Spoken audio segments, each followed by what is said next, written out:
O aumento da violência em Niterói, região metropolitana do Rio de Janeiro, assusta os moradores. O secretário de Segurança, José Mariano Beltrame, reconhece que houve atraso no combate à onda de violência na região por causa da ocupação do Complexo da Maré, na zona norte da capital.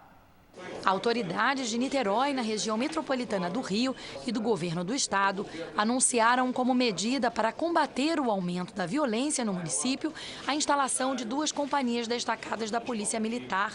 Ao todo, elas serão formadas por 100 policiais. Ao final de 10 dias, 15 dias, nós vamos fazer uma releitura disso, porque nós já estamos entrando no momento onde as forças de segurança pública se preparam para a Copa do Mundo. Pelas ruas, moradores reclamam do aumento da criminalidade em Niterói. Ficam as molecadas ali nessa rua aqui, logo ali na frente, né? A gente não pode falar que eu trabalho aqui perto. E eles ficam assaltando, roubando a loja do lado, a gente botando porta de vidro na loja. Foi descartado um pedido imediato de ajuda ao governo federal. Não há escrúpulo nenhum de pedir ajuda federal. A nossa luta aqui é uma luta do bem contra o mal. Se tiver que pedir para alguém, a gente pede. De acordo com o Instituto de Segurança Pública, no ano passado, os casos de roubo de veículos aumentaram 64% em Niterói. Também foram mais frequentes os roubos de celulares e os assaltos em estabelecimentos comerciais e em ônibus. Este especialista explica o que pode estar impulsionando os números. O enfrentamento ao tráfico em regiões onde não tem o PP é o que sempre existiu e é o que se observa.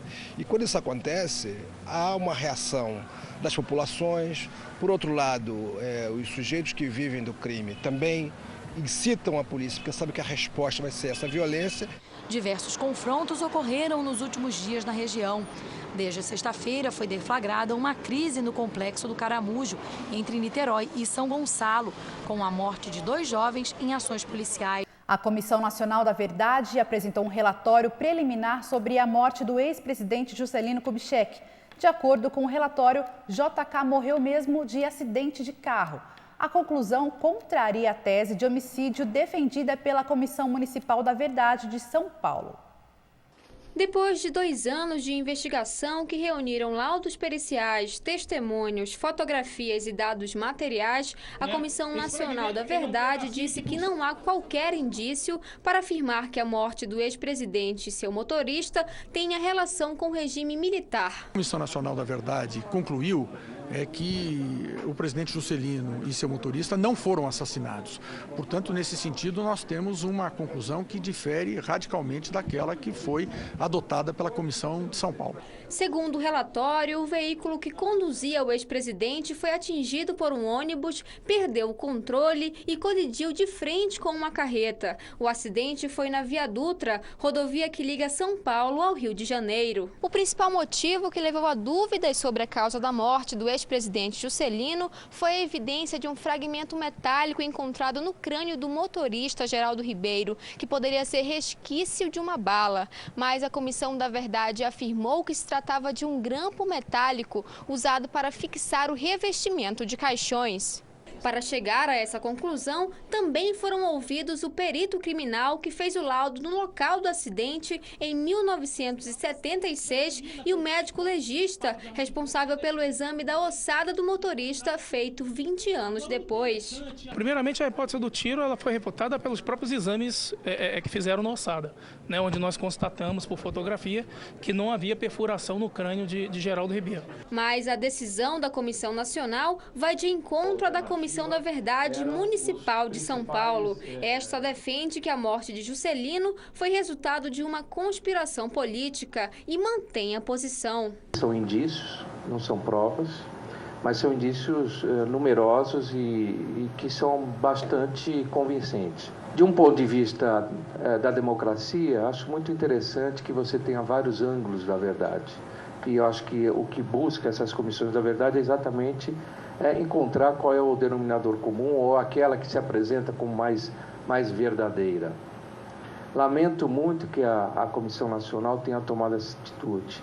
Para Afonso, que foi secretário e amigo de Juscelino por mais de 2 décadas, as causas da morte ainda precisam ser mais investigadas. Eu não posso afirmar que que não foi acidental, mas também não creio que não tenha sido acidental. E o ex-presidente JK foi monitorado pelos Estados Unidos durante a ditadura brasileira. É o que provam documentos oficiais norte-americanos divulgados pela internet. Juscelino era considerado, como muitos, como o possível presidente eleito para suceder João Goulart. Documentos oficiais norte-americanos divulgados pela internet, arquivos sobre a ditadura brasileira, produzidos nas décadas de 60 e 70, catalogados agora a partir de um projeto da Universidade Estadual de Maringá, em parceria com a Universidade de Brown, nos Estados Unidos. Um acervo histórico que ajuda a entender as relações entre os dois países. Um projeto como esse, o que ele vai possibilitar?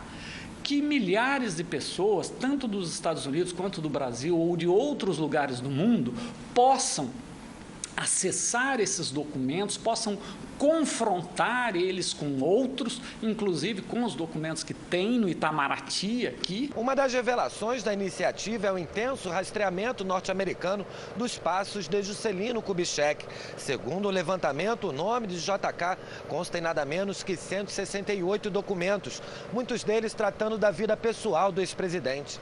Juscelino governou o Brasil entre 1956 e 1961 e, antes do golpe militar, era um potencial sucessor de João Goulart na presidência do país. Ele, evidentemente, não conspirou contra João Goulart, mas, depois do golpe consumado, ele foi procurado pelo general Castelo Branco, que precisava ser eleito indiretamente no Congresso Nacional, como primeiro general-presidente.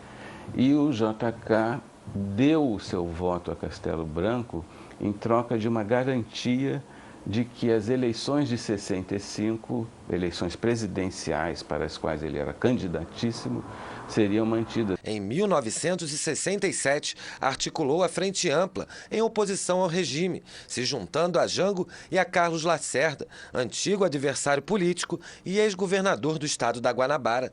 Cristina Lacerda, filha de Carlos Lacerda, ainda tem guardadas as cartas de Juscelino para o pai.